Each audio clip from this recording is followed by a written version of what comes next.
안녕하세요. 중년의 건강 파트너 건강은 늘 도망가입니다.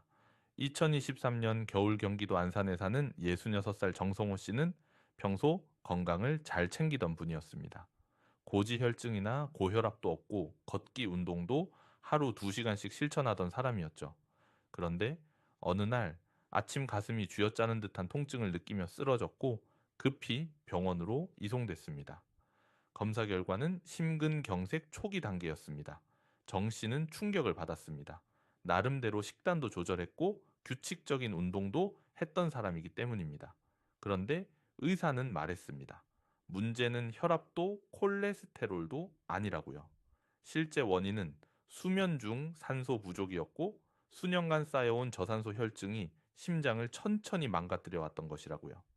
이처럼 심장 질환은 단순히 콜레스테롤 수치나 혈압만의 문제가 아닙니다. 보이지 않는 곳에서 조용히 시작돼 갑작스러운 발병으로 이어질 수 있다는 점이 더 무섭습니다. 오늘 영상에서는 우리가 흔히 간과하고 있는 심장 질환의 숨겨진 4가지 원인과 이를 바꾸고 회복한 사람들의 실제 사례를 통해 어떻게 심장을 지킬 수 있는지를 알려드리겠습니다. 본격적으로 이야기 드리기 전에 혹시 아직 구독하지 않으셨다면 지금 구독 버튼을 눌러주세요. 건강, 그리고 피부와 관련된 유익한 정보들 매일매일 여러분이 잊지 않도록 하루마다 전해드릴 예정이니까요. 구독해 두시면 100세까지 젊은 얼굴로 무병장수하실 수 있을 거예요. 이제 본격적으로 시작하겠습니다. 첫 번째 이야기. 수면 중 저산소 상태는 심장을 조용히 망가뜨립니다. 서울대학교 병원 순환기내과 연구에 따르면 수면 중 산소 포화도가 95% 미만으로 자주 떨어지는 사람은 정상 수면군보다 심혈관계 질환 발생률이 48%나 높았다고 합니다. 우리 몸은 자는 동안 심박수를 낮추고 심장을 쉬게 해야 하는데 산소가 부족하면 교감신경이 활성화되면서 오히려 심장이 더 빨리 뛰게 되고 그로 인해 심근의 부담이 가해집니다. 대전의 63살 김유정 씨는 심장이 자주 두근거리고 아침마다 가슴이 답답한 증상을 겪고 있었지만 평소 운동도 잘하고 콜레스테롤 수치도 정상이라 병의 원인을 찾지 못했습니다.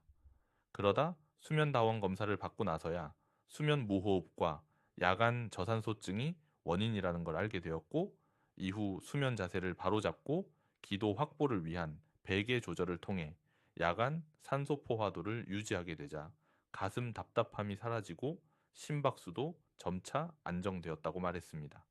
두 번째 이야기. 과도한 스트레스는 심장을 물리적으로 손상시킵니다. 스트레스를 받으면 분비되는 코르티솔 호르몬은 혈관을 수축시키고 혈압을 상승시키며 이 과정이 반복되면 심장 근육에 염증과 섬유화가 발생해 심장벽이 두꺼워지고 기능이 저하됩니다. 삼성서울병원 심장센터에서 발표한 논문에서는 만성 스트레스를 지속적으로 경험한 성인군이 그렇지 않은 군보다 심부전 발생률이 2배 이상 높았다고 밝혔습니다. 광주에 사는 67살 이경혜 씨는 퇴직 후 경제적 불안과 가족 간 갈등으로 불면과 소화불량에 시달리다 심방세동 증세로 병원을 찾았습니다. 의사는 신체 상태는 양호했지만 스트레스로 인한 자율신경계의 불균형이 심장의 전기 신호를 불안정하게 만들었다고 진단했고 이후 이 씨는 스트레스 관리를 위해 요가와 심호흡 훈련을 병행했고 3개월 후에는 가슴 두근거림이 줄고 수면의 질도 좋아지며 약물 없이도 안정된 상태를 유지하게 되었습니다. 세 번째 이야기. 만성 염증은 심장 근육을 파괴하는 조용한 독입니다. 서울아산병원 연구에 따르면 혈액 내 고감도 CRP 수치가 높을수록 심근경색과 협심증 발생률이 평균 3배 이상 높았고 특히 이 수치는 고지혈증보다도 더 강력한 심장 위험 예측 지표로 작용한다고 발표했습니다.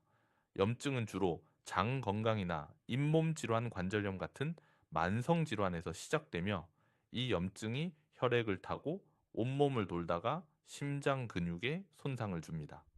전북 익산의 68살 조병석 씨는 평소 특별한 지병 없이 지내왔지만 잇몸 출혈과 자주 나는 입안 염증 때문에 병원을 찾았다가 우연히 받은 심초음파에서 심장 기능 저하가 발견됐습니다.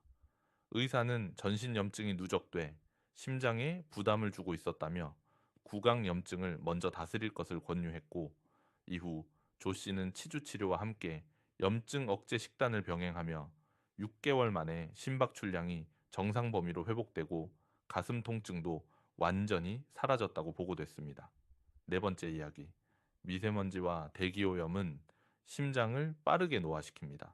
국립환경과학원의 연구 결과에 따르면 미세먼지 농도가 높은 날 장시간 야외에 있었던 군은 그렇지 않은 군보다 심박 변동성이 평균 22% 이상 감소했고, 이는 심장의 자율 조절 기능이 떨어졌다는 것을 의미합니다. 특히 초미세먼지는 폐를 거쳐 직접 혈관으로 흡수되며 염증 반응을 일으키고 혈관 수축을 유발해 결국 심장 근육의 산소 공급을 줄어들게 만듭니다. 서울 구로구에 거주하는 65세 김미선 씨는 출근길마다 공기를 마시는 것만으로 가슴이 무겁고 운동을 시작하면 쉽게 숨이 차는 증상이 지속됐습니다. 병원에서는 미세먼지가 심한 날 외출을 줄이고 실내 공기질 관리와 항산화 식품을 병행하라고 조언했고, 김 씨는 이후 공기청정기를 활용하고 외출 전 황사 마스크를 착용하며 루틴을 바꾸자 가슴 통증이 줄고 숨도 한결 편해졌다고 전했습니다. 정리하겠습니다. 심장 질환은 단순히 고지혈증 고혈압 때문만이 아니라 보이지 않는 생활 습관과 환경 요인에 의해 조용히 시작됩니다. 수면 중 산소 부족, 만성 스트레스, 체내 염증, 그리고 미세먼지까지. 이 네 가지를 조심하면 심장은 다시 회복될 수 있고 우리의 수명은 연장될 수 있습니다.